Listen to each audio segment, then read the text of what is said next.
আসসালামু আলাইকুম বন্ধুরা, কেমন আছেন আপনারা? আশা করি সবাই ভালো আছেন। আলহামদুলিল্লাহ আমিও ভালো আছি। আবারও একটি নতুন ভিডিও নিয়ে আপনাদের সঙ্গে চলে এসেছি মিজানুর রহমান আজারির ওয়াজ। আপনারা যারা যারা মিজানুর রহমান ওয়াজ শুনতে ভালোবাসেন তারা ফুল ভিডিওটি দেখতে থাকেন, আশা করি ভালো লাগবে। কিয়ামতের আগ দিয়ে ভণ্ড নবী দাবিদার বেড়ে যাবে। বুখারীর বর্ণনায় বিশ্বনবী বললেন, ততক্ষণ পর্যন্ত কিয়ামত হবে না যতক্ষণ না ৩০ জন ভণ্ড নবী দাবিদার বেরোবে। ভণ্ড নবী দাবিদার একটাও নবী না, কুল্লুহুম কাযযাবুন দাজ্জালুন, সবগুলো মিথ্যাবাদী, কাযযাব আর দাজ্জাল। বিশ্ব নবী হচ্ছেন সর্বশেষ নবী। আমার নবীর পরে আর কোন নবী আসবে? আমার রসুলের পরে আর কোন রসুল আসবে? এই কথাটা যারা মানবে না তার ঈমান থাকবে। মা কানা মুহাম্মাদুন আবা আহাদিম মির রিজালিকুম ওয়ালাকিন রাসূলুল্লাহি ওয়া খাতামান নাবিয়্যিন। মুহাম্মদ তোমাদের কোন ছেলেদের পিতা নয়, তিনি হলেন আল্লাহর রাসূল, তিনি হলেন শেষ রাসূল। খাতামান নাবিয়্যিন, সাইয়েদনা আদম থেকে শুরু করে নবী আসার যে ধারাবাহিকতা, এটা বিশ্ব নবীর মাধ্যমে এই চেইনটাকে কাট আপ করে দিয়েছে কে? আমার নবীর পরে কোনো নবী নাই। বিশ্ব নবী বলতেন, লা নাবিয়্যা বা'দি ওয়ালা রাসূলুল্লাহ, আমার পরে নবীও নাই, রাসূলও নাই, তবে লাউ কানা বা'দি নাবিয়্যুন লাকানা উমর, আমার পরে যদি কেউ নবী হতো আমার সাহাবী ওমর নবী হয়ে যেত। প্রভু তুমি বলেছ রাসূল দেবে না, বলনি দেবে না ওমর, বলনি দেবে না হামজা তারিক, খালিদ বিজয়ী সমর। প্রভু তুমি বলেছ রাসূল দেবে না, বলনি দেবে না ওমর, বলনি দেবে না হামজা তারিক, খালিদ বিজয়ী সমর। প্রভু তুমি বলেছ রাসূল দেবে না। সুবহানাল্লাহ পড়েন। ওমর ফারুক নবী হয়ে যেত, এমন কোয়ালিটি ছিল। আসাদুহুম ফি আমরিল্লাহি উমর, আল্লাহর আইন বাস্তবায়নের ক্ষেত্রে গোটা বিশ্বের মধ্যে সবচেয়ে শক্ত ছিলেন সাইয়েদনা উমর। আর এই উম্মতের মধ্যে সবচেয়ে নরম দিলের ছিলেন সাইয়েদনা আবু বকর। আরহাম উম্মতি বি উম্মতি আবু বকর। তিনি যখন নামাজে দাঁড়াতেন, সালাতে দাঁড়াতেন, উনি যখন তেলাওয়াত শুরু করতেন, ওনার কান্নার আওয়াজে তেলাওয়াতের আওয়াজ বুঝতে যেত। আর আমাদের নামাজে কান্না আসে? হ্যাঁ, নামাজে দাঁড়াইলেই সারাদিন যেটা মনে পড়ে না ওটা নামাজে দাঁড়াইলেই মনে পড়ে। আছে না নাই? নামাজেও দাঁড়ায়, আবার বিপিএল এ কি হইলো ওই টেনশন আছে না নাই? নামাজও পড়ে, আবার বাসা থেকে আউট। এখন তো আবার উনি কি এমপি না, মাননীয় এমপি মাশরাফি। এমপি বললে কেমন জানে লাগে? শুধু মাশরাফি বলতে ভালো লাগে, কথা কম। তো উনি কি আউট নাকি ছক্কা? এই টেনশন গুলো আছে না নাই? এই তো আমাদের নামাজ। এই নামাজগুলো মিজানের পাল্লায় উঠালে কোনো ওজন হবে? কথা বলেন। বিশ্বনবী যখন সালাত পড়তেন, বিশ্বনবীর পা গুলো ফুলে, হাত্তা তাতাওয়াররামু কাদামা, টিউমার যেমনি ফুলে থাকে, বিশ্বনবীর পা গুলো ফুলে যেত। তাহাজ্জুদ পড়তে পড়তে দাঁড়িয়ে থাকতে থাকতে হাত দুইটা প্যারালাইজড হয়ে যেত, আর নাড়াতে পারে না। এরপরে তিনি হাত ছেড়ে দিতেন প্রশান্তির জন্য। এরপরে হাত ছেড়ে দিয়ে কেরাত পড়তেন, আবার যখন ভালো লাগতো আবার থাকতেন। সুবহানাল্লাহ পড়া। আলী কারামাল্লাহু ওয়াজহার পায়ের ভেতরে এক যুদ্ধে তীর ঢুকে গেল। এই তীর টেনে বের করা যায় না, তীর টান দিলে উনি চিৎকার মারে, জখম হয়েছে অনেক ভিতরে। বিশ্বনবী বললেন, আরিহনা বিসসালাহ ইয়া বিলাল, আকিমিস সালাত, বেলাল আযান দাও, নামাজ শুরু কর। নামাজ শুরুর আগে আরেক সাহাবীরে বললেন, আলী যখন জামাতের কাতারে দাঁড়াবে, তুমি নামাজে না দাঁড়িয়ে আলীর পায়ের সামনে যে ওই পায়ের তীরটা টান দিয়ে বের করবা। সুবহানাল্লাহ পড়েন। একামত হলো, বিশ্বনবী সালাত শুরু করলেন। বিশ্বনবীর কথা অনুযায়ী ওই সাহাবী যে আলী কারামাল্লাহু ওয়াজহার পা থেকে টান দিয়ে তীরটা বের করে নিয়ে আসতেন, ফিনকি দিয়ে রক্ত বেরোলো, জায়গাটা রক্তে সয়লা, কিন্তু সাইয়েদনা আলী কারামাল্লাহু ওয়াজহা টেরি পায়নি। সালাত শেষ, উনি দেখেন পায়ের মধ্যে তীর নাই, রক্তের সয়লাব, যেখানে দাঁড়ালেন ওখানে খালি রক্ত। বিশ্বনবীরে বললেন, ও নবী আমার পায়ের তীর কই? বিশ্বনবী বললেন, আলী রে, আমি জানি তুমি যখন যায় নামাজের জন্য দাঁড়িয়ে যাও, দিন দুনিয়ার হুঁশ তোমার থাকে না, তোমার হৃদয়টা এখানে থাকে না, দেহটা এখানে থাকে, হৃদয়টা চলে যায় আল্লাহর আরশের উপরে। ওনাদেরও নামাজ, আমাদেরও নামাজ। সাহাবারা যখন মরুভূমিতে নামাজ পড়তেন, মরুভূমির পাখিগুলো এসে সাহাবাদের মাথার উপরে বসে যেত। পাখিগুলো মনে করতো এগুলো মরুভূমির খেজুর গাছটা সব। কি হবে? কারণ নড়ে চড়ে না তো, আমাদের মতো তো এরকম দাড়ি চুলকা না, এরকম জামা ঠিক করে না, দাঁড়াইছে তো দাঁড়াইছে। সুবহানাল্লাহ পড়েন। তো এবাদতে এরকম আন্তরিকতা, একাগ্রতার দরকার আছে না নাই? বিশ্বনবীর পরে কোনো নবী হবে না, কিন্তু বিশ্বনবী বললেন কিয়ামত আগে এরকম অনেক ভণ্ড নবী দাবিদার বের হবে। বিশ্বনবীর সময়কালেই এক ভণ্ড নবী দাবিদার বের হয়েছিল, ওর নাম হচ্ছে মুসাইলামাতুল কাযযাব। এসে বলে, মুহাম্মদ আন-নবুওয়া নিসফুন লাকা ওয়া নিসফুন লি, তুমি একা নবী নও, নবুয়ত অর্ধেক তোমার অর্ধেক আমার, আমারটা আমারে বুঝায় দাও। বিষ্ণু বললেন, তোরে বুঝাই দেবো, আনতা লাস্তা মুসাইলামা ফাকাত, আনতা মুসাইলামাতুল কাযযাব। আজ থেকে তুই শুধু মুসাইলামা না, তুই ভণ্ড মুসাইলামা, তুই মিথ্যাবাদী মুসাইলামা। বিশ্বনবীর পরে এরকম আলজেরিয়াতে অনেক ভণ্ড নবী দাবিদার বের হয়েছে। এই যে ভারতবর্ষের ইন্ডিয়া পাকিস্তান, এখানে পাঞ্জাব একটা এলাকা আছে, নাম শুনছেন?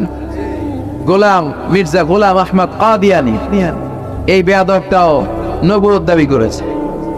নাউজুবিল্লাহ পড়তে পারলেন না? সে প্রথমে দাবি করছে আমি শেষ নবী, এরপরে সে দাবি করছে আমি ইমাম মাহাদি, এরপর সে দাবি করছে আমি ঈসা আল মাসীহ। এই ভণ্ডটার অনুসারী বাংলার জমিনে আছে না নাই? এদেরকে রাষ্ট্রীয়ভাবে কাফের হিসেবে আখ্যা দেওয়ার দরকার আছে না নাই? এত আন্দোলন হয়, এত কথা হয়, কিন্তু সরকারের টনক নড়ে না। এদেরকে রাষ্ট্রীয়ভাবে কাফের হিসেবে ঘোষণা দিতে হবে, সার্কুলার জারি করে চিল্লায় বলেন ঠিক কি না? এরা মুসলমান নয়। কারণ আপনি শুধু লা ইলাহা মানলে মুসলমান হতে পারবেন না, মুমিন হতে পারবেন না। বিশ্বনবীর উপর সাক্ষী দেওয়ার দরকার আছে না নেই? বিশ্বনবী শেষ নবী, ওনার পরে কোনো নবীও আসবে না, কোনো রাসূলও আসবে না, চিল্লায় বলেন ঠিক কি না? এই বেয়াদবটা পায়খানা করতে যায় টাঙ্কি ভাঙ্গা বইয়ের টাঙ্কিতে বইরা মরছে। শত শত বছরের ময়লা পায়খানাটার মধ্যে জমা, গরু খাইতে খাইতে পেটটা হয়েছে এত বড়, আর পারে না। আল্লাহকে খা, জনমের খাওয়া। নবীরা যেখানে মারা যায়, নবীরা নিজে পবিত্র, যেখানে মরে ওই জায়গাটাও, কিন্তু বেয়াদবটা কই মরছে? হ্যাঁ, বাথরুমের টাঙ্কির ভিতরে। তো মেথর নিয়ে আসা হয়েছে, মেথর ভাইরা এসে রশি দিয়ে ওটার উঠায়। কিছু দূর ওঠার পরে এত ওজন, রশি টসি ভাঙ্গে আবার দশ করে পড়ে, আবার উঠায়, আবার পরে আল্লাহকে জনমের মতো কু খাইয়া নেই। বিষ্ণুর সাথে বেয়াদবি করেছিস, তোর ইজ্জতের 12টা আমি বাজায় দিলাম, চিল্লা এখন ঠিক কিনা? যারাই বিষ্ণুবীর সম্মান নিয়ে ছিনিমিনি খেলেছে, তাদের রেহাই দুনিয়াতেও নাই, আখিরাতেও না। এই মুসাইলামা দুনিয়াতেই অপমানিত হয়েছিল। সে বিশ্বনবীকে নকল করত, কপি করত, বেয়াদবি করত, স্পর্ধা দেখাতো। বিশ্বনবী কোন গাছের মধ্যে হাত লাগালে ওই গাছের ফলন বেড়ে যেত। সে বলতো আমি নবী, তার এলাকার লোকেরা বলে তাহলে বিশ্বনবী মুহাম্মদের মতো তুমি আমাদের এলাকার গাছে হাত লাগাও। সে কোনো গাছে হাত লাগাইলে ওই গাছের সব ফল মরে যেত। বিশ্বনবী কোন লোনা পানির কুয়ার ভেতরে অজু করে কুলির পানি ফেললে ওই লোনা পানির কুয়া মিঠা পানির কুয়াতে পরিণত হতো। আর এই বদমাসটা যদি মিঠা পানির কোন কুয়ার মধ্যে কুলি ফেলাইতো, ওইটা লোনা পানির কুয়া হয়ে যেত। বিশ্বনবী মদিনাতে আসার পরে মদিনার নিউ বর্ন বেবিদেরকে বিশ্বনবীর কাছে নিয়ে আসা হতো। বিশ্বনবী তাদেরকে তাহনিক করাতেন। তাহনিক মানে খেজুর হালকা একটু খেয়ে বিশ্বনবী লাড়া লাগিয়ে, বিশ্বনবী লাড়া মোবারকটাই বাচ্চার ঠোঁটের মধ্যে বিশ্বনবী লাগিয়ে দিতেন। এখন বিশ্বনবী নাই, আলেমদের কাছে যাবেন, তীব হুজুরের কাছে যাবেন, হাফেজ সাহেব হুজুরের কাছে যাবেন, হুজুর মধু খেয়ে বাচ্চার মুখে লাগাই দিবে। উনি যে সবসময় কোরআন পড়েন, ওনার সিনাতে যে কোরআন, ওইটার বরকত আছে না নেই? বিশ্বনবী তাহনিক করতেন, খেজুর খেয়ে ওই লালা মিশ্রিত খেজুর বাচ্চার মুখে লাগিয়ে দিতেন, আর বাচ্চার মাথায় হাত তুলিয়ে দিতেন। বিশ্বনবীর হাত মদিনার যে সমস্ত নবজাতক বাচ্চাদের মাথায় লেগেছে, বাচ্চাদের মাথার চুল বড় করে দিয়েছে কে? সেও বিশ্বনবীর মতো অ্যাক্টিং করতো। তার কাছে নবজাতক বাচ্চা নিলে সেও তাহনিক করতো। তাহনিক করার সাথে সাথে বাচ্চা বমি শুরু করে দিত। আর মাথায় হাত লাগায় দিলে মাথার চুল বাড়াতো, বড় কথা আজীবনে বাচ্চাগুলো টাক মাথা থাকতো। কি করতো? টাক মাথা। তার মানে বেয়াদবির পরিণাম, অপমান দুনিয়া থেকেই শুরু হয়ে যায়। তো বিশ্বনবী বললেন এই ভণ্ডদের আবির্ভাব শুরু হবে। আমাদের এই সমাজে ভণ্ড আছে না নেই? দুদেল বান্দা কালমা চোর, না পায় শ্মশান না পায় গোর, দিন থাকিতে আইরে পথে ছাইড়া দে ভণ্ডামি। ভণ্ডামি ভণ্ডামি ভণ্ডামি, ছাইড়া দে ভণ্ডামি। নামাজ কালাম পড়ে না, ইবলিস শয়তানের নানা। আসলে এরকম ইসলামের লেবাস লাগায়, দাড়ি রাখে, চুল বড় রাখে, জট পাকায় রাখে, রোজা নাই, নামাজ নাই, পরিচ্ছন্নতা নাই, আতর নাই, গোসল নাই। আছে না নাই? এরকম ভণ্ড পীর আছে না নাই? হক্কানি পীর যারা, তাদের বিরুদ্ধে আমার কোনো কথা নাই, কারণ এদেশে অনেক লক্ষ লক্ষ হিন্দুরা এই হক্কানি পীরদের হাতে হাত রেখে কালিমা পড়ে মুসলমান হয়েছে। তাদেরকে আমরা সাপোর্ট করি। আমাদের বিরুদ্ধাচারণার হুঙ্কার হচ্ছে ভণ্ডদের বিরুদ্ধে। এই দেশে এত ভণ্ড পীর, এই দেশে যত ভণ্ড পীর আছে, অনেক দেশের জনসংখ্যাও এত নাই। কথা বলেন, অনেক ভণ্ড পীর আছে সারা বছর নাকি গোসল করে না, বছরে করে একবার, ওই গোসলের পানি মুরিদরা খায় সব সময়। আছে না নাই? এগুলোর সাথে আমাদের কোনো সম্পর্ক। বিশ্বনবী বললেন এরকম ভণ্ডদের আবির্ভাব সমাজে হবে কিয়ামতের আগে। এই আলামতটা সমাজে আছে না নাই? দেখেন বিশ্বনবী যাই বললেন অক্ষরে অক্ষরে মিলে যায়। এরপরে বিশ্বনবী ফরমান কাসরাতুল হারাজ, কিয়ামতের আগে হারাজ বেড়ে যাবে। সাহাবারা বললেন ওমাল হারাজ ইয়া রাসূলুল্লাহ, হে নবী হারাজ কি? বিশ্বনবী বললেন হাদা হুয়াল হারাজ, হাদা হুয়াল হারাজ। কি বুঝলেন? মারামারি, কোপাকুপি, যুদ্ধ। আছে না নাই? আমরা কি যুদ্ধ চাই? যুদ্ধ নয়, আরে যুদ্ধ নয়, নয় আর কোন তাজালা। সেই পৃথিবী আমাদের সকল মানুষের হোক নিরাপদ আবাস। সেই পৃথিবী আমাদের সকল মানুষের হোক নিরাপদ আবাস। We don't want to see any war in the whole world. We don't want to see anyone in the whole world. ঠিক কি না? আমরা কোনো যুদ্ধ দেখতে চাই না, মারামারি দেখতে চাই না, অন্যায় হত্যাকাণ্ড, বিচার বহির্ভূত কোনো হত্যাকাণ্ড আমরা এদেশে দেখতে চাই না। বিশ্বনবী বললেন কিয়ামতের আগে এগুলো বেড়ে যাবে। বিশ্বনবী বললেন যে হত্যা করবে সে জানবে না কেন আমি হত্যা করলাম। এরকম হত্যা দেশে আছে না নাই? উপরের নির্দেশ, উপরের টেলিফোন, শুট করো, পোশাকি বাহিনী, পিস্তল আছে, শুট করে দিল।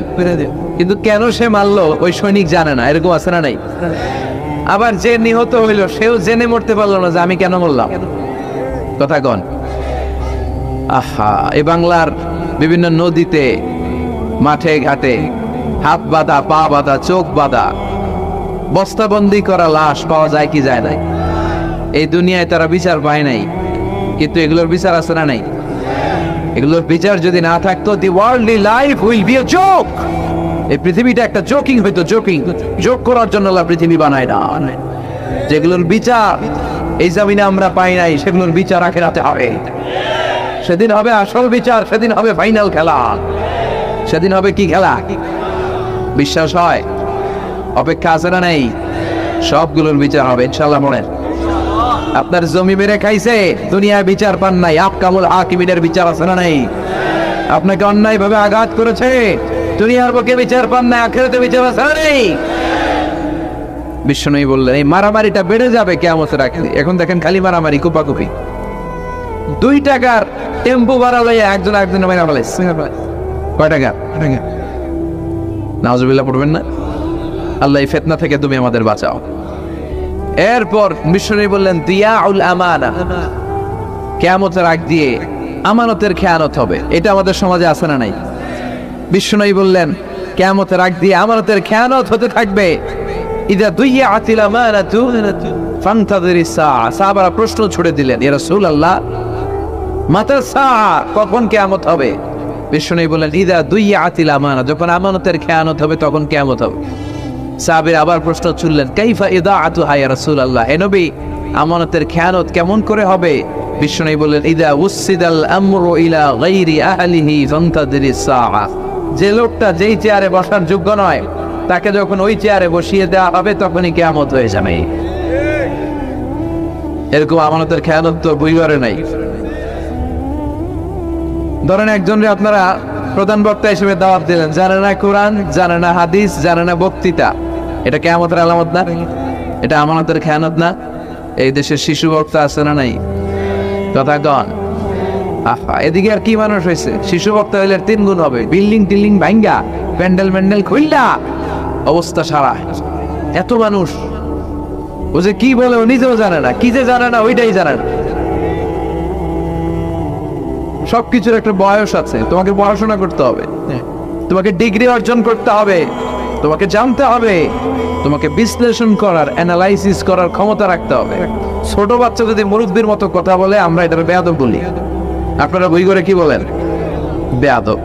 পাশে খতিব সাহেব হুজুর, এখানে হাফেজ সাহেব হুজুর, এখানে ইমাম সাহেব হুজুর, এখানে কামিল মাদ্রাসার প্রিন্সিপাল, এখানে জগৎ বিখ্যাত মুহাদ্দিস, আর সে বেয়াদবের মতো পায়ের উপর পা তুলে আঙ্গুল দাঁড়িয়ে দাঁড়িয়ে কথা বলে। এটা কিয়ামতের আলামত। এগুলো বন্ধ করেন, এগুলোর সাথে ইসলামের সম্পর্ক নাই। যারা কোরআনের কথা জানে, যারা আলেম, তাদেরকে দাওয়াত করেন, জ্ঞান গর্ভ আলোচনা করবো। আপনার জীবনকে উজালা করে দিবে কে? কিন্তু লোক জড়ো করার জন্য এগুলো করে। আহা, তাফসীর মাহফিলের ভিতরে এই সব খালি লোক দেখানো মানসিকতা। কে আসলে বেশি লোক হবে এরা দাওয়াত কর। মাহফিল হইলে এরা লাগবে, ওরে লাগবে, এরা লাগবে। আমগো অবস্থা হালুয়া টাইট। 15,000 দাওয়াত ইনভাইটেশনের মধ্য থেকে 90টা প্রোগ্রাম রেখেছে এই বছর। 15,000। এটা কিয়ামতের আলামত না? সুবহানাল্লাহ কয়। আর এটা কিয়ামতের আলামত কেন? আমারও লাগবে কেন? আপনার এলাকায় মুহাদ্দিস নাই? আপনার এলাকায় মুফাসসির নাই? মিজানুর রহমান আজহারীকে লাগবে কেন? মিজানুর রহমান আজহারী যেখানে সুযোগ হবে 2-4 জায়গায় প্রোগ্রাম করবে। এখন তো ইউটিউবে সব দেখা যায় যে এত চ্যানেল, অনেক মাহফিলে এত শ্রোতাও নাই।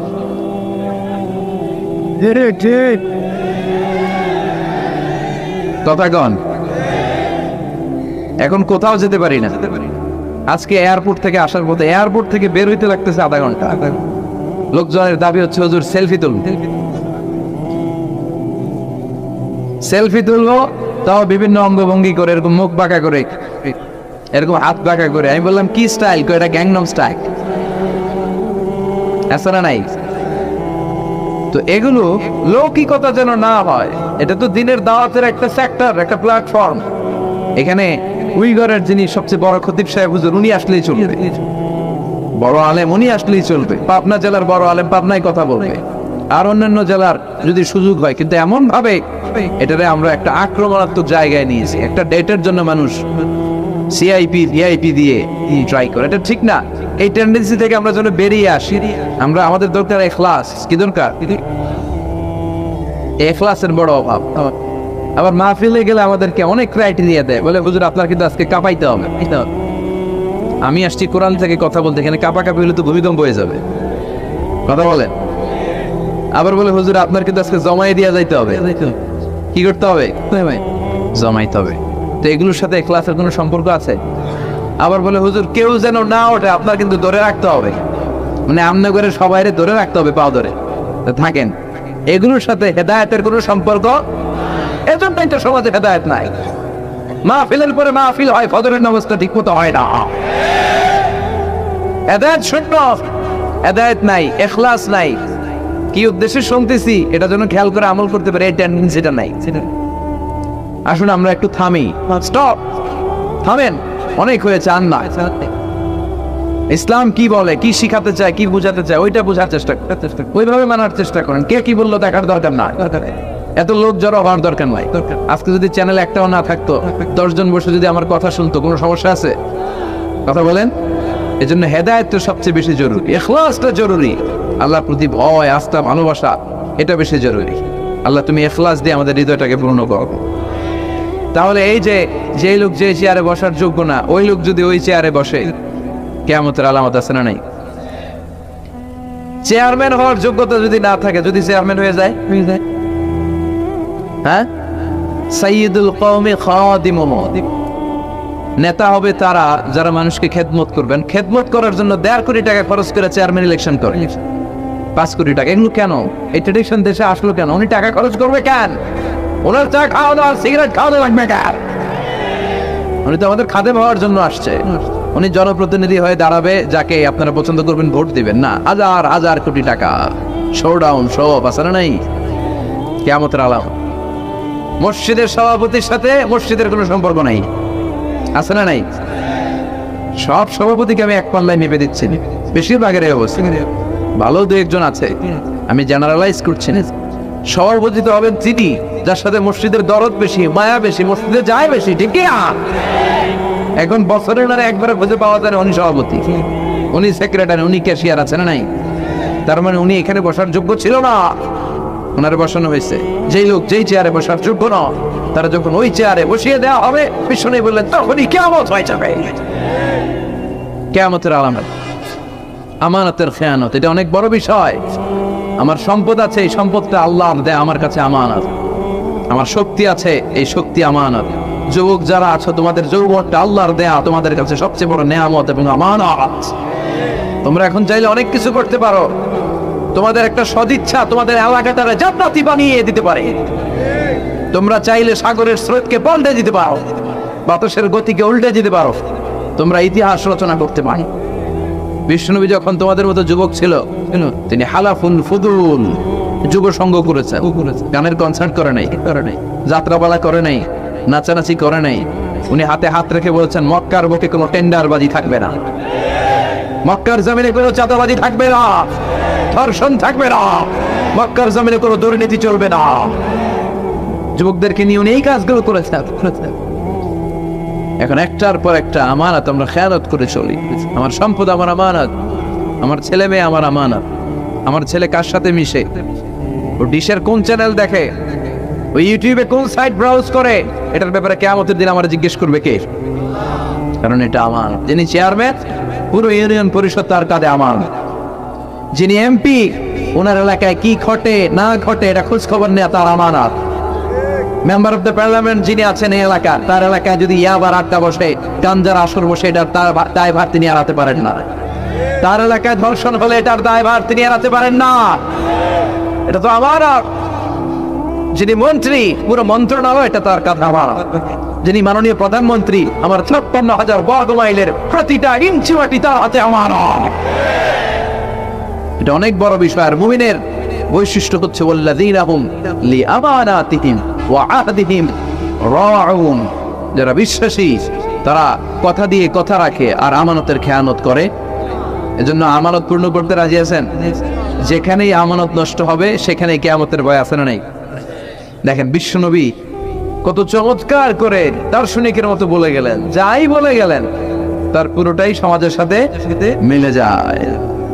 আমরা যেন আমানতের খেয়ানতকারী না হই, আমরা যেন আমানতকে সংরক্ষণ করতে পারি। আল্লাহ তুমি তৌফিক দাও। এরপর বিষ্ণু বললেন তাতাউন ফিল বুনিয়ান, কিয়ামতের আগে বড় বড় টাওয়ার বানানোর প্রতিযোগিতা শুরু হয়ে যাবে। আছে না নাই? আজকে নারায়ণগঞ্জে ঢুকে, এটা যে নারায়ণগঞ্জ যেটা আমি চিনতেই পারতেছি না। এত সুন্দর হাইওয়ে, এত বিল্ডিং, বিশাল বিশাল টাওয়ার, আগে ছিল এগুলো? কথা বলেন। আরব বিশ্বে দেখবেন বুর্জ আল খলিফা, জমজম টাওয়ার, এই টাওয়ার ওই টাওয়ার, একটার পর একটা টাওয়ার। বিশ্বনবী বললেন কাবার পাশে যে পাহাড়গুলো আছে, শুনতেছেন? মনোযোগ আছে? কষ্ট হচ্ছে না তো? কাবার পাশে যে পাহাড়গুলো আছে, কাবার পাশে টাওয়ারের উচ্চতা যদি পাহাড়ের চেয়ে উঁচু হয়ে যায়, ফাআলাম ফাইন্নাল আমরা ক্বাদ আদাল্লাহ, জেনে রাখো কিয়ামত বেশি দূরে নাই, কিয়ামতের ছায়া তোমার উপরে ছায়া দিচ্ছে। এখন মক্কা শহরের পাহাড়ের চেয়ে হাইট বেশি এরকম বিল্ডিং আছে না নাই? কাবা ঘরের পাশেই তো একটা আছে জমজম টাওয়ার, 120 তলা উঁচু। মক্কার ক্লক টাওয়ার 120 তলা, বিশাল বড় ঘড়ি লাগানো, এগুলো সব কিয়ামতের আলামত। ওর 5 তলা, আমার লাগবে 10 তলা। ওর 2টা গাড়ি আছে, আমার লাগবে 4টা গাড়ি। ও তাহাজ্জুদ পরে আমারও তো পড়তে হবে, ওই টেনশন নাই। ওর মেয়ে হেজাব পরে, আমার মেয়েটারা হেজাব পড়াবো, ওই চিন্তা নাই। ওর ছেলে নামাজে যায়, আমার গাঞ্জা খোট্টারও নামাজে বানাবো, এই টেনশন করে না। খালি সম্পদ কেমনে বাড়াবে, দুনিয়াবি চিন্তা। এই পৃথিবীটা একটা ধোঁকা। বুঝলেন ভাইরা, এই পৃথিবীটা একটা ধোঁকা। একটু থামেন, sit down and think about death. মৃত্যু সম্পর্কে ভাবেন। The most certain thing in our life is death. আমাদের জীবনের সবচেয়ে সুনির্দিষ্ট নিশ্চিত বিষয়টা হচ্ছে মরণ। মরা লাগবেই, চলে যেতে হবে, ঠিক কিনা? তো এই দুনিয়ার মায়াজালে আটকে পড়ে আমরা আখিরাতকে, মৃত্যুকে বেমালুম ভুলতে বসেছি। বিষ্ণু বললেন কিয়ামতের আগে মানুষের টেন্ডেন্সি হবে, মানুষ বড় বড় ইয়াতাতাওয়ালুনা feel বুনিয়ান, people will start to compete constructing high rises building in the cities সমাজে বড় বড় টাওয়ার বানানো শুরু করে দেবে, এটা আছে না নাই? এরপর বিষ্ণু বললেন যুহুরুন নিসা আল কাসিয়াত আল আরিয়াত আল মাইলাত আল মুমিলাত, কিয়ামতের আগে পোশাক পরিহিতা নেকেড উলঙ্গ নারীদের সংখ্যা বেড়ে যাবে। বুই করে মাশাআল্লাহ সব পর্দা মেনটেন করে, আশা করি। হ্যাঁ, স্থানীয়রা পর্দা করে, আলহামদুলিল্লাহ, আল্লাহ তুমি কবুল করো। কিন্তু গোটা বাংলাদেশের দৃশ্য কি ভুইগরের মতো? না, ভয়ঙ্কর। বিষ্ণু বললেন কাসিয়াত আল আরিয়াত আল মাইলাত আল মুমিলাত, পোশাক পরিহিতা উলঙ্গিনী, মানে বোরকাও পড়বে, বোরকাওয়ালি, মানে তিনি বোরকা পড়েন কিন্তু টাইট ফিটিং বোরকা, আছে না নাই? তো এতে আপনি, আমার মায়েরা, আমার বোনেরা, আমি আপনাদেরকে সবসময় সম্মান দিয়ে কথা বলার চেষ্টা করি, একটু বোঝেন। এই যে আপনি টাইট ফিটিং এর বোরকাটা পরলেন, এতে লাভটা হলো কি? আপনার দেহের উঁচু নিচু ভাঁজ টের পাওয়া যায়, আপনার সৌন্দর্য প্রকাশ পেয়ে যায়। হেজাব আল্লাহ এমনি এমনি দেয় নাই, যার সম্মান বেশি ওটার প্যাকেট বেশি, কথা কন। ডায়মন্ডের আংটি ওই রাস্তার মধ্যে বিক্রি করে না, স্বর্ণের আংটি না, ওইটা স্পেশাল মার্কেটে বিক্রি করে। কোন মার্কেটের সামনে পুলিশ রাইফেল নিয়ে দাঁড়ায় থাকে না, কিন্তু স্বর্ণ মার্কেটের সামনে রাইফেল আছে না নেই? ভিতরে স্পেশাল সিকিউরিটি আছে না নেই? গ্লাস ফিটিং করা, ওইখানে সিকিউরিটি আলাদা, স্পেশাল লকার আছে না নেই? কারণ এটার দাম বেশি, তাই এটার পর্দা বেশি, প্যাকেট বেশি। সুবহানাল্লাহ পড়েন। নারীদেরকে তো ইসলাম মর্যাদা দিয়েছে। বিষ্ণু বলেছেন দুনিয়া কুল্লুহা মাতা ওয়া খায়রু মাতা'আদ দুনিয়াল মারআতিস সালিহা, দুনিয়ার সব বড় সম্পদ, আর এই সব সম্পদের মধ্যে সবচেয়ে দামি সম্পদ হচ্ছে নেককার নারী।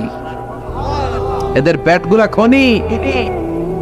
এই নেককার নারীগুলো যদি হেজাব মেনটেন করে, এই পেটগুলো থেকে আল্লাহওয়ালা বেরোবে, নাজমুস সাকিব বেরোবে, কারি আহমদ বিন ইউসুফ আল আজহারি বেরোবে, বড় বড় মুফাসসিরে কোরআন বেরোবে। আর যদি হেজাব না করে, জি বাংলা স্টার জলসা নিয়ে মশগুল হয়ে থাকে, হ্যাঁ, টেন্ডারবাজ, চাঁদাবাজ, ডাকাত, এগুলো বেরোবে। ওজনে কম দিবে, খাদ্যে ভেজাল দিবে, মাছে ফরমালিন দিবে, গাঞ্জার টাকার জন্য লাথি মেরে মারে ঘর থেকে বের করে দিবে।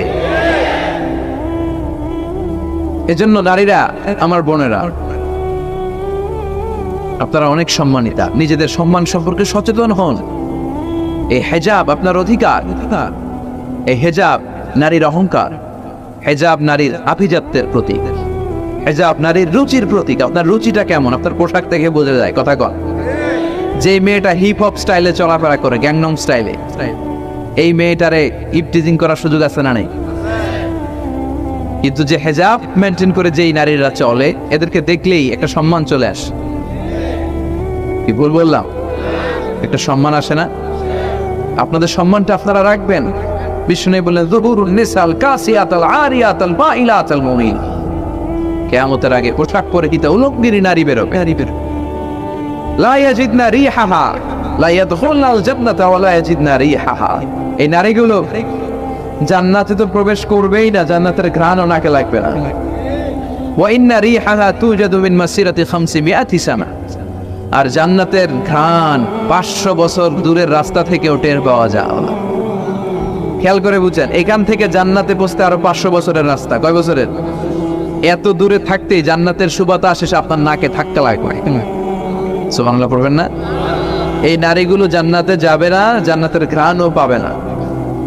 এজন্য বাবা যারা এসেছেন, সচেতন হন। আপনার মেয়ে চাইলেই যে কোনো ড্রেস আপনি তাকে কিনে দিতে পারেন। মায়েরা যারা আমার কথা শুনছেন, আপনার মেয়ে আবদার করবে, সে তো ছোট, সে কি বুঝে? কিন্তু দেখবেন অনেক বিয়ের অনুষ্ঠানে আমি দেখেছি, মায়ের বয়স হচ্ছে 60, মায়ের হাত মোজা, পা মোজা, বোরকা লাগাইছে দুইটা, পাশে ষোড়শী অষ্টাদশী তন্নি সুন্দরী সুস্নিগ্ধা এক মেয়ে, বয়স মাত্র 18, ওর বুকে অন্য নাই, ওটা গলায় শোভা পাচ্ছে। 60 বছরের বুড়া মহিলার দিকে কেউ তাকাবে? ওনার তো ডেট এক্সপায়ার্ড, ডেট এক্সপায়ার্ড, সৌন্দর্য যা ছিল সব শেষ। তার দিকে তাকাবে না, তার উঠতি বয়সের তরুণ মেয়েটার দিকে অনেকে তাকাবে, কারণ এটা জেনেটিক্যাল একটা ইস্যু। একটা পুরুষ একটা নারীর দিকে জেনেটিক্যালি আকৃষ্ট হবে, এটাই স্বাভাবিক, ঠিক কিনা? এজন্য আপনার হাত মোজা, পা মোজা আপনার দরকার ছিল না, আপনি পাতলা কাপড় বললেও সমস্যা নাই, কথা কন। হাত মোজা, পা মোজা দরকার ছিল আপনার যুবতী মেয়েটার হাতে, যুবতী মেয়েটার পায়ে। এজন্য আপনারা আপনাদের সম্মানকে বুঝবেন। যারা নারী স্বাধীনতার কথা বলে, নারী আন্দোলনের কথা বলে, এরা নারীদেরকে ঠকায়। এরা নারীদেরকে বিজ্ঞাপনের বিল বোর্ডে নগ্ন করে উপস্থাপন করে। রাস্তা দিয়ে হাঁটি, চোখ খুলতে পারি না। আমার মায়েরা, এরা আমার দেশের মেয়ে, এরা এই 56,000 বর্গ মাইলের মেয়ে। এই মেয়েগুলোকে উলঙ্গ ভাবে হাফ নেকেড করে এই সিনেমা হলগুলোর পোস্টারগুলো যে দেওয়া হয়েছে, এতে সম্মান বেড়েছে না কমেছে? ওদিকে চোখ তুলে তাকানো যায়? এই জন্য নারী স্বাধীনতার কথা যারা বলে, এদের কথায় ফাঁদে পা দিবেন না। এরা আপনাদের সম্মান বাড়াতে চায় না, এরা আপনাদেরকে বিল বোর্ডে উঠাতে চায়, আপনাদেরকে উলঙ্গ করে রূপালী পর্দায় উঠাতে চায়, টিভির পর্দায় আপনাদেরকে নেকেট করে উপস্থাপন করতে চায়। এদের ঘরেই নারীরা বেশি নির্যাতিত হয়, এদের কাজের মেয়েরাই বেশি নির্যাতিতা। আর সুযোগ পেলে এরা ধর্ষণে সেঞ্চুরি করতে দেরি করে না। এজন্য নারীদেরকে সম্মান দিয়েছে ইসলাম। আমার বোনেরা, আমাদের সম্মান যেন আমরা রাখতে পারি। আল্লাহ তুমি বোঝার তৌফিক দান করো। এরপরে বিশ্বনবী বললেন, ইতাআতু যাওজা ওয়া উকুকুল উম। কিয়ামতের আগে বিয়ে করার পরে ছেলেগুলো মাকে ভুলে গিয়ে স্ত্রীর পেছনে পেছনে দৌড়াবে, স্ত্রীর আনুগত্য করবে। এরকম নমুনা আছে না নাই?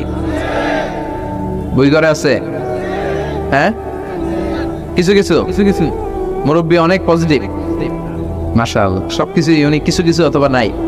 এদিক থেকে আওয়াজ আসতেছে আছে, হয়তো কিছু কিছু আছে, কিছু কিছু নাই। জেনারেলাইজ করা ঠিক হবে না, ঠিক? তো এই জন্য মাকে ভুলে যাওয়া যাবে না। মায়ের দোয়া বড় দোয়া। মায়ের দোয়া সবার আগে কবুল। বুলেট মারলে বুলেট মিস হয়, মায়ের দোয়া মিস হয়? খবরদার। স্ত্রী চলে গেলে নতুন স্ত্রী পাওয়া যায়, মা মরে গেলে মা পাওয়া যায়। তাই বলে আমি বলছি না আপনার স্ত্রীকে ডিভোর্স দেন না, বুঝান। মাকেও বুঝান, স্ত্রীকেও বুঝানোর চেষ্টা করেন। সমাজের এখন সবচেয়ে বড় সমস্যাটা হচ্ছে শাশুড়িরা চায় আমি ডমিনেট করব, আমার এতদিনের গড়া সংসার। বউ এসে কয় না, আমি আইছি মাগার আমি সব খায় হলাম।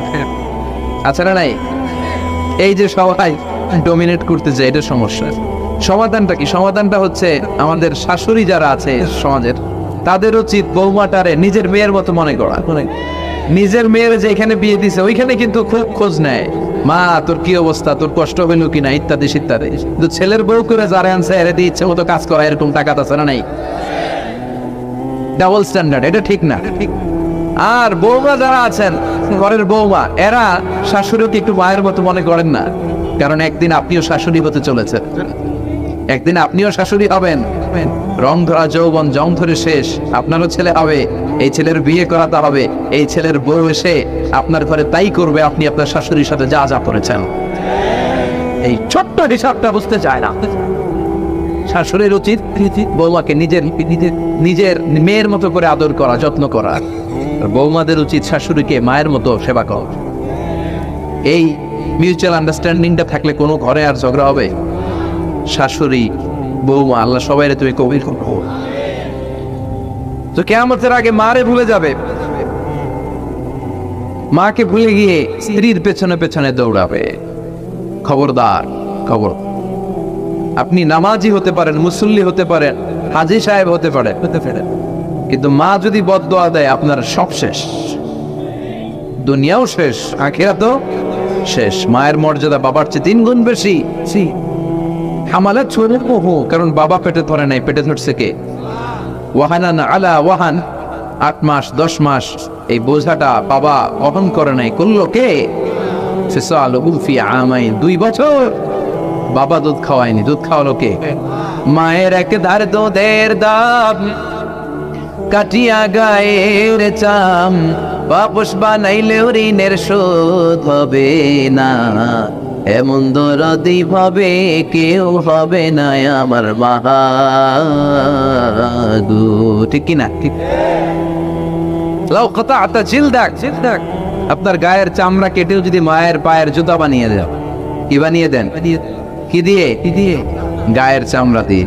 এই যে 2 বছর যে দুধ খাইলাম, এই দুধের 1 ফোঁটা দুধের সুদটাও আদায় হবে না। এজন্য খবরদার, মাকে যেন আমরা বলে না যাই। মা দোয়া করতে দেরি, ওই দোয়া কবুল হতে। আমরা ছোটবেলায় যে কত কষ্ট দিয়েছি, সবচেয়ে বেশি কষ্ট যখন দিয়েছি মাকে, ওই স্মৃতিগুলো আমাদের মনে পড়ে না। আপনার বয়স যখন 1 বছর, আপনি স্মৃতি হাতড়ে এত দূর যেতে পারবেন? 1 বছর বয়সে কি কি কষ্ট দিয়েছিলেন মনে আছে? মানুষের বয়স যখন 2, 3, 4 হয়, 4-5 বছর বয়সে তখন তার কথাগুলো খেয়াল থাকে। কিন্তু সবচেয়ে কষ্ট কিন্তু মাকে বাবাকে আমরা দিয়েছিলাম যখন আমাদের বয়স 1-2 বছর ছিল। আর মায়ের পেটের ভিতরে যখন ছিলাম তখনও কষ্ট দিয়েছি কি দেই নাই?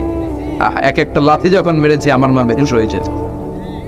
আমাকে আপনাকে জন্ম দিতে যে আপনাদের মা কতটা কষ্ট করেছেন খেয়াল করে শুনুন। চিকিৎসা বিজ্ঞানীরা বলে একজন সুস্থ মানুষ 45 ইউনিট পেইন মানে ব্যথা একসাথে সহ্য করতে পারে। ব্যথার তীব্রতা সিভিয়ারনেস যদি এর চেয়ে বেড়ে যায় হয়তো লোকটা বেহুশ হয়ে যাবে, না হয় মরে যাবে। কিন্তু আমার আর আপনার মা আমাকে আর আপনাকে জন্ম দিতে যে ওই ডেলিভারি যখন দিয়েছিল 57+, 57 ইউনিটেরও বেশি ব্যথা তিনি সহ্য করেছিল। যেটা কোনো অ্যাক্সিডেন্টে আমাদের দেহে প্রত্যেকের 206টা হাড্ডি, কোনো সড়ক দুর্ঘটনায় আপনার দেহের 20টা হাড্ডি একসাথে টাস টাস করে ভেঙে গেলে যত ব্যথা তার চেয়েও বেশি ব্যথা। যেন খবরদার মাকে যেন আমরা ভুলে না যাই। মায়ের দোয়া যেন নেই। কখনো যদি মায়ের সাথে বেয়াদবি করে থাকি আমরা যেন মাফ চেয়ে নেই। রাজি আছি তো যুবকেরা? রাজি আছি সবাই? কাজী নজরুল ইসলাম খুব সুন্দর করে বলেছেন, মসজিদেরই পাশে আমায় কবর দিও ভাই, ঠিক কিনা? মসজিদেরই পাশে আমায় কবর দিও ভাই, যেন গড়ে হতে মুয়াজ্জিনের আযান শুনতে পাই। আমার ঘরের পাশে দিয়ে ভাই নামাজিরা যাবে, পবিত্র সেই পায়ের ধ্বনি এ বান্দা শুনতে পাবে। গোরা যাব হতে গুনাহগার পাইবে রেহাই, মসজিদেরই পাশে আমায় কবর দিও ভাই। কত মানুষ নামাজি ভাই মসজিদাঙ্গিনাতে, আল্লাহর নামের জিকির করে লুকিয়ে গভীর রাতে। আমি তাদের সাথে ওই আল্লাহর নাম জপতে চাই, আল্লাহর নাম জপতে চাই। পড়েন সবাই, মসজিদেরই পাশে আমায় কবর দিও ভাই, যেন গড়ে হতেও মুয়াজ্জিনের আযান শুনতে পাই। চিল্লায় পড়তে হবে আমিন। কি দরদ ছিল আমাদের জাতীয় কবি কাজী নজরুল ইসলামের, মসজিদের পাশে আল্লাহ তুমি আমার কবর দিও। আল্লাহ এই দোয়াটা কবুল করে নিয়েছে, ঠিক কিনা? আপনার কবরের পাশে মসজিদ আছে না নাই? আছে। এজন্য মসজিদের সাথে সম্পর্ক জুড়ে দেওয়া এটা ইমানদারের আলামত, আর মসজিদকে ঘৃণা করা এটা মুনাফিকের আলামত।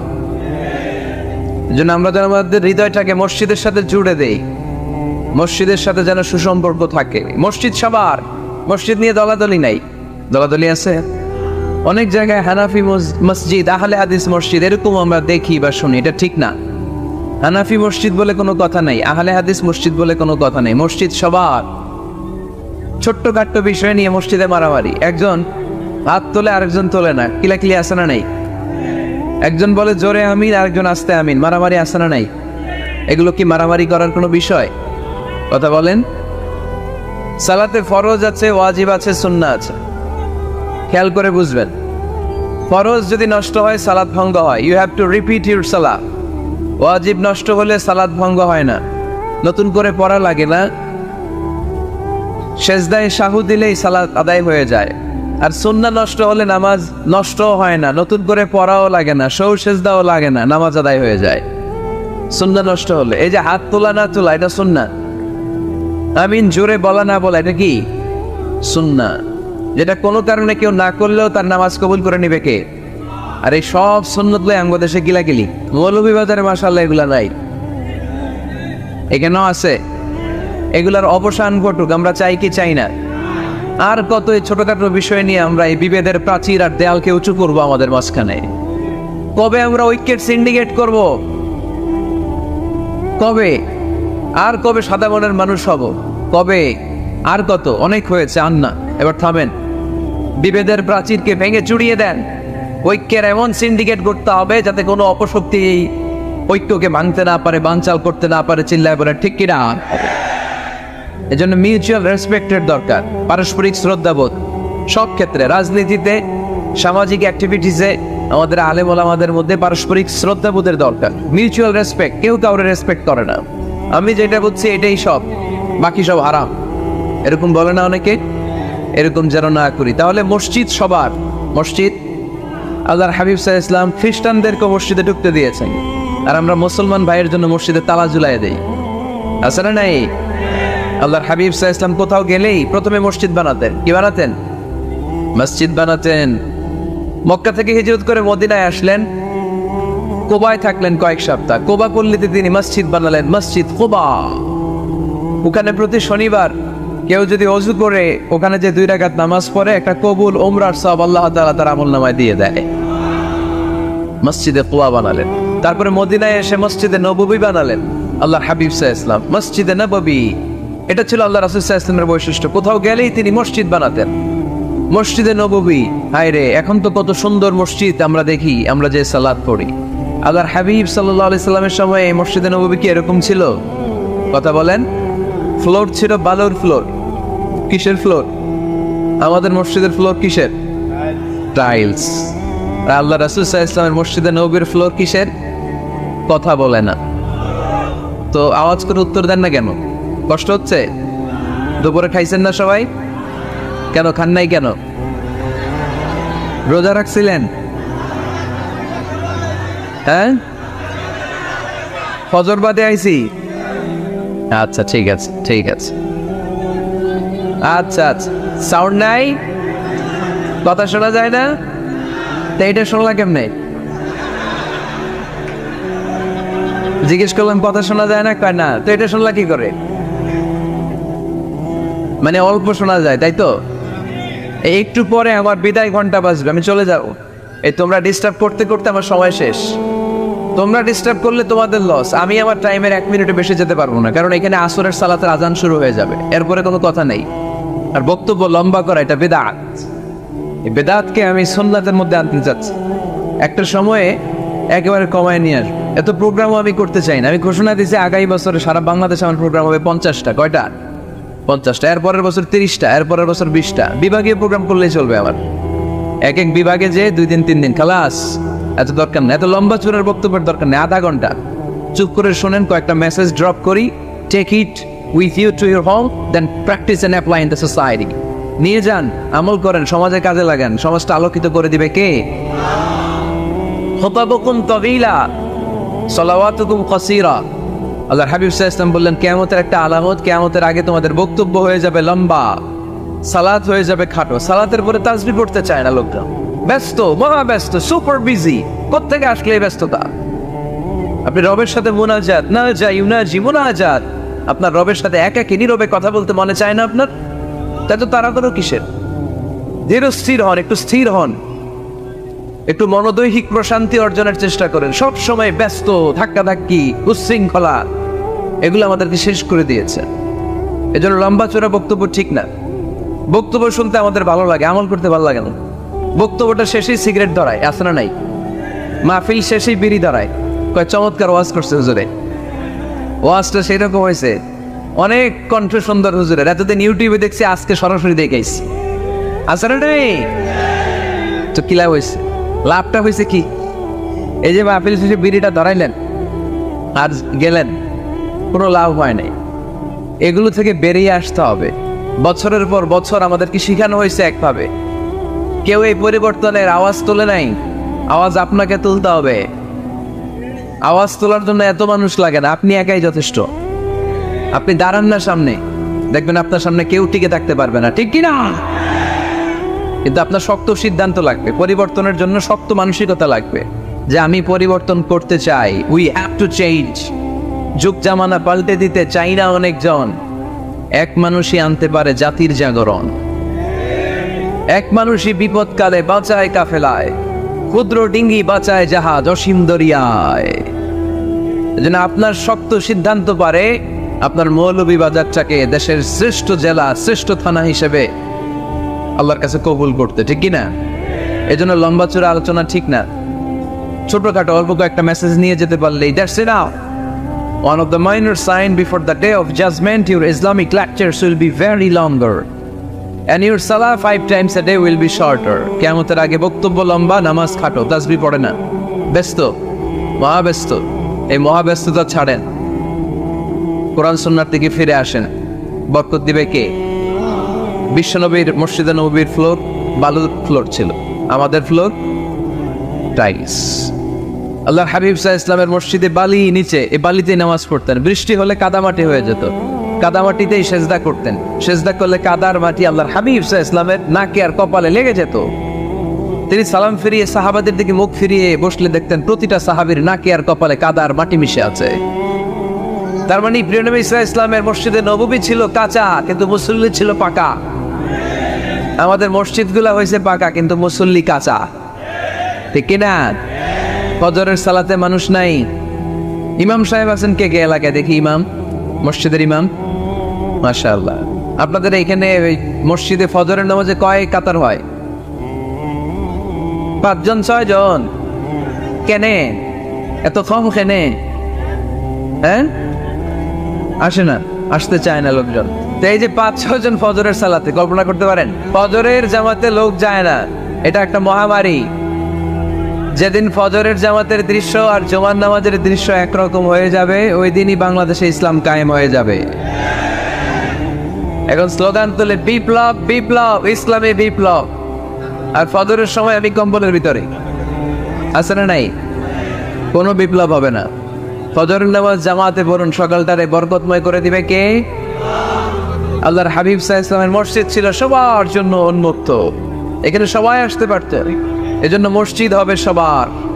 আমরা মসজিদের আবাদকারী হতে চাই। এজন্য রাব্বুল আলামিন বলেন, ইন্নামা ইয়া'মুরু মাসাজিদাল্লাহি মান আমানা বিল্লাহি ওয়াল ইয়াউমিল আখির ওয়া কামাস সালাতা ওয়া আতাজ যাকাতা ওয়া লাম ইয়াখশা ইল্লাল্লাহ فعسى أولئك أن يكونوا من المهتدين। সুবহানাল্লাহ পড়েন।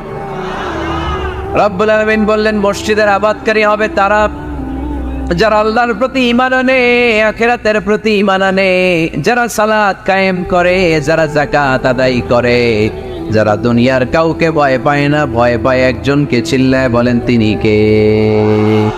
যাদের হৃদয়ে আছে আল্লাহর ভয়, তারা কবু পথ ভুলে যায় না। আল্লাহর প্রেম ছাড়া এই দুনিয়া কারো কাছে কোনো কিছু চায় না, ঠিক কিনা? তাহলে যারা মসজিদের আবাদকারী, এরা ভয় পায় একজনকে। চিল্লায় বলেন তিনি কে? মসজিদের আবাদকারীদের প্রথম গুণ, তারা আল্লাহ বিশ্বাস করে, তারা আখিরাতে বিশ্বাস করে, তারা সালাত কায়েম করে, তারা যাকাত আদায় করে, তারা আল্লাহ ছাড়া পৃথিবীর কাউরে ভয় পায় না। আল্লাহ বলেন ফাআসা উলাইকা আইয়াকুনু মিনাল মুহতাদিন। আশা করা যায় তারাই হলো হেদায়েতের রাস্তার উপরে আছে, ঠিক কি না? তারাই মসজিদের আবাদকারী, যারা মসজিদে যায়, সালাত আদায় করে। এখন মসজিদের আবাদকারী আপনি হতে চান, আপনি মসজিদে যান না, আপনি আবাদকারী হতে পারবেন? মসজিদের অনেক সভাপতি আছে, মসজিদে যায় না, আছে না নাই? মৌলভীবাজারে এই সমস্যা বোধহয় নাই। মসজিদের সেক্রেটারি মসজিদে যায় না, আছে না নাই? তাইলে হইলো, এটা হইলো, এটা মেনে নেওয়া যায়? এজন্য সভাপতি সাহেবরা, আপনি কষ্ট করে মসজিদ বানিয়েছেন, মসজিদে যাবেন। সভাপতি সাহেব আপনি মসজিদে যাবেন, সেক্রেটারি সাহেব আপনি মসজিদে যাবেন, তাহলে আপনি সঠিক মসজিদের আবাদকারী হবেন, ঠিক কিনা? আমরা মসজিদের আবাদকারী হতে চাই ইনশাআল্লাহ। পড়েন উমরানুল মাসাজিদ। মসজিদের আবাদ কি করে করতে হয়? মসজিদ আবাদ করার 1 নম্বর মাধ্যম হচ্ছে মসজিদ নির্মাণ করা। কি করা? নির্মাণ করা। খেয়াল করবেন, আল্লাহর হাবিব সাল্লাল্লাহু আলাইহি ওয়াসাল্লাম বলেছেন, মান বানা মসজিদান মিন মালিহি ফিদ দুনিয়া বানাল্লাহু লাহু বাইতান ফিল জান্নাহ। যে ব্যক্তি নিজের পকেটের টাকা খরচ করে দুনিয়াতে মসজিদ বানায়, আল্লাহ তাআলা তার জন্য জান্নাতে ঘর বানায়। 60টা জিনিস মানুষ মরে যাওয়ার পরে তার কবরে পৌঁছতে থাকে। ইন্না মিম্মা ইয়ালহাকুল মুমিন মিন হাসানাতিহি বা'দা মাউতিহি। মানুষ মরে যাওয়ার পরেও যে 7টা জিনিস তার কবরে পৌঁছায়, তার মধ্যে একটা হচ্ছে মসজিদান বানাহু। সে যে মসজিদ বানিয়ে গিয়েছে, ওই মসজিদের সওয়াব। সুবহানাল্লাহ পড়ে। আপনি টাকা দিয়ে মসজিদ বানিয়ে দিলেন, ওই মসজিদে মুসল্লিরা নামাজ পড়ে, রোজাদাররা এসে ওখানে ইফতার খায়, তাহাজ্জুদ আদায়কারীরা তাহাজ্জুদ পড়ে, তাদের সওয়াবের কমতি হবে না, কিন্তু তাদের সওয়াবের একটা পার্সেন্টেজ সওয়াব যে ব্যক্তি মসজিদ বানালো তার আমলনামায় আল্লাহ ঢুকিয়ে দেয়। এজন্য বেশি বেশি মসজিদ বানাতে রাজি আছেন তো? তাহলে মসজিদ আবাদ করার প্রথম মাধ্যম হচ্ছে মসজিদ বানানো। 2 নম্বর মাধ্যম হচ্ছে মসজিদে যে জামাতে সালাত আদায় করা। জামাতে সালাতুল জামাআ তাফদুলু সালাতাল ফাজরি বি27 দারাজা। ঘরে নামাজ পড়লে একা একা পড়লে যেই সওয়াব, জামাতে পড়লে 27 গুণ বেশি সওয়াব। সুবহানাল্লাহ বলতে পারলেন না? হে নামাজি আমার ঘরে নামাজে পড়ো আজ, দিলে মে তোমার চরণ তলে হৃদয়েও যায় নামাজ। হে নামাজি আমার ঘরে নামাজে পড়ো আজ, দিলে মে তোমার চরণ তলে হৃদয়েও যায় নামাজ। পড়েন আল্লাহু আকবার। কি সুন্দর লিখেছেন কাজী নজরুল ইসলাম। মসজিদ কেমন যেন মসজিদ তার নিজের ভাষায় আল্লাহর কাছে কেঁদে কেঁদে ফরিয়াদ জানায়, আল্লাহ নামাজিরা আমার ঘরে আসে না, কি সুন্দর টাইলস, কি সুন্দর মুসল্লা, কি সুন্দর এয়ার কন্ডিশন, সব আছে কিন্তু মুসল্লি নাই, ঠিক কিনা? মসজিদগুলো আল্লাহর কাছে ফরিয়াদ জানায়। এজন্য আমরা যেন মসজিদমুখী হই। কি মুখী? আওয়াজ করে বলতে হবে, কি মুখী? মসজিদমুখী। তাহলে মসজিদ আবাদের 1 নম্বর পদ্ধতি মসজিদ বানানো। 2 নম্বর মসজিদে বেশি বেশি যে জামাতে সালাত আদায় করা। 3 নম্বরে মসজিদের সাথে সম্পর্ক জুড়ে দাও, হৃদয়টা যেন সবসময় মসজিদের সাথে লেগে থাকে। আল্লাহর হাবিব সাল্লাল্লাহু আলাইহি ওয়াসাল্লাম বললেন, সাবআতুন ইউযিল্লুহুমুল্লাহু ফি যিল্লি ইয়াওমা লা যিল্লা ইল্লা যিল্লু। 7 শ্রেণীর ব্যক্তিকে আল্লাহ তাআলা কিয়ামতের দিন আরশের নিচে ছায়া দিবে, যেদিন আল্লাহর আরশের ছায়া ছাড়া কোনো ছায়া পৃথিবীতে থাকবে না। সেই দিনটা কি এই দিনের মতো? কিয়ামতের দিনটা আজকের এই দিনের মতো হবে? 50,000 বছর হবে। এটা লেন্থ, এটা ডিউরেশন। কাআন সাফসাফা লা তারা ফিহা ইওয়াজা ওয়ালা আমতা, লেভেল প্লেইং ফিল্ড, তামার জমিন। একটু কল্পনা করেন তো ওই দিনটা কত ভয়ঙ্কর। বাবা ছেলেরে চিনবে না ওই দিন, ছেলে বাবারে চিনবে না, স্ত্রী স্বামীকে চিনবে না, স্বামী স্ত্রীকে চিনবে না, পীর সাহেব মুরিদ চিনবে না, মুরিদ পীর সাহেবকে চিনবে না, নেতা কর্মীকে চিনবে না, কর্মী নেতাকে চিনবে না। হায় হায়, ইয়া নাফসি বলে কাঁদবে। সূর্যটা মাথার কাছে চলে আসবে, সূর্যের তাপে মাথার মগজগুলো গলে গলে নাকের ছিদ্র আর কানের ছিদ্র দিয়ে টপ টপ করে বেয়ে বেয়ে পড়বে। তৃষ্ণায় মানুষগুলো পাগল পাড়া, জিহ্বাটা বের হয়ে নাভি পর্যন্ত ঝুলতে থাকবে। সেদিন সবাই পাগলের মতো ছুটতে থাকবে, কোনো ছায়া নাই আল্লাহর আরশের ছায়া ছাড়া। আল্লাহর হাবিব বললেন, 7 শ্রেণীর ব্যক্তিকে আল্লাহ তাআলা আরশের নিচে ছায়া দিবেন। এর মধ্যে 1 শ্রেণীর ব্যক্তি রাজুলুন কলবুহু মুআল্লাকুন বিল মাসাজিদ, ওই ব্যক্তি যার হৃদয়টা সবসময় আল্লাহর মসজিদের সাথে লেগে থাকে। মসজিদের সাথে যার হৃদয় লেগে থাকে তাকে আরশের নিচে ছায়া দিবে কে? এজন্য মসজিদের সাথে যেন আমাদের হৃদয়গুলো লেগে থাকে। অনেকেই দেখবেন এত ভালো নামাজে, জোহর পরে টেনশন করে আসরটা কই করবো, আসর পরে চিন্তা করে মাগরিবের সময় আমি কোথায় থাকবো, মাগরিবের সময় টেনশন, ইস এশাটা হয়ে গেলেই তো শেষ। এরকম লোক আছে না নাই? এদেরকে সেই কঠিন ভয়াবহ দিনে আরশের নিচে ছায়া দিবে কে? তারপরে মসজিদ আমাদের 4 নম্বর পদ্ধতি, মসজিদকে পরিচ্ছন্ন রাখা, মসজিদকে ঝাড়ু দেয়া। মসজিদকে যারা পরিষ্কার করে তাদের হৃদয়ের যন্ত্রণা দূর করে দেয় কে? সাইয়েদনা ইব্রাহিম আলাইহিস সালাম এবং ইসমাঈল আলাইহিস সালামকে আল্লাহ তাআলা আদেশ করেছেন, তাহহিরা বাইতিয়া লিত-তাইফিনা ওয়াল আকিফিনা ওয়ার রুকআইস সুজুদ। এই ইব্রাহিম ইসমাঈল বাপ বেটা দুইজন মিলে মসজিদ ঝাড়ু দাও। কি ঝাড়ু দাও? মসজিদেরি ঝাড়ু বড়দার ও কমারে হাত শোনো আমারে মুনাজাত। পড়েন, শোনো শোনো ইয়া ইলাহি আমারে মুনাজাত, শোনো আমারে মুনাজাত। পড়েন আমিন। মসজিদ ঝাড়ু দাও মসজিদ আমাদের অন্তর্ভুক্ত। আপনারা কেউ কোনোদিন মসজিদ ঝাড়ু দিয়েছেন নাকি? আমিও দিছি মসজিদ ঝাড়ু, অনেক দিছি। মাশাআল্লাহ, আল্লাহ তুমি কবুল করো। যাদের হৃদয়ে বড় জ্বালা, ফ্যামিলিতে সুখ নাই শান্তি নাই, তারা হৃদয়ে প্রশান্তি আনতে চাইলে এতিমখানায় যাবেন, এতিমের মাথায় হাত বুলিয়ে দিবেন, এতিমের মুখে খাবার তুলে দিবেন, আপনার হৃদয়টারে নরম করে দিবে কে? আল্লাহর ঘর মসজিদে যাবেন, নিজ হাতে মসজিদটারে একটু পরিষ্কার করে দিবেন, আপনার জীবনটারে উজালা করে দিবে কে? তাহলে এগুলো করার মাধ্যমে আমরা মসজিদের আবাদ করতে চাই। আমরা মসজিদের আবাদকারী হতে চাই কি চাই না? আল্লাহর ঘর মসজিদ আবাদ করার মতো শ্রেষ্ঠ কাজ পৃথিবীতে হতে পারে না। এই মসজিদের কিছু আদব আছে, আল্লাহ রাসূল সাল্লাল্লাহু আলাইহি ওয়াসাল্লাম বলেছেন এই আদবগুলো মেনটেন করে যেন আল্লাহর ঘর মসজিদের সাথে আমরা ব্যবহার করি। মসজিদের 1 নম্বর আদব হচ্ছে মসজিদে ওযুর সাথে প্রবেশ করা। কিসের সাথে? ওযু করে পরিচ্ছন্ন হয়ে মসজিদে প্রবেশ করা। এজন্য অপবিত্র অবস্থায় গোসল ফরজ, এরকম অবস্থায় মসজিদে ঢোকা যাবে? কথা বলেন, ঢোকা যায়? ভিডিওটি ভালো লাগলে একটি লাইক, কমেন্ট ও শেয়ার করবেন বন্ধুরা। আরও নতুন নতুন ভিডিও পেতে চ্যানেলটি সাবস্ক্রাইব করে পাশে থাকবেন বন্ধুরা। যারা ভিডিওটি শেষ পর্যন্ত দেখেছেন তাদের জন্য অনেক অনেক ভালোবাসা থাকলো বন্ধুরা। ভালো থাকবেন, ধন্যবাদ।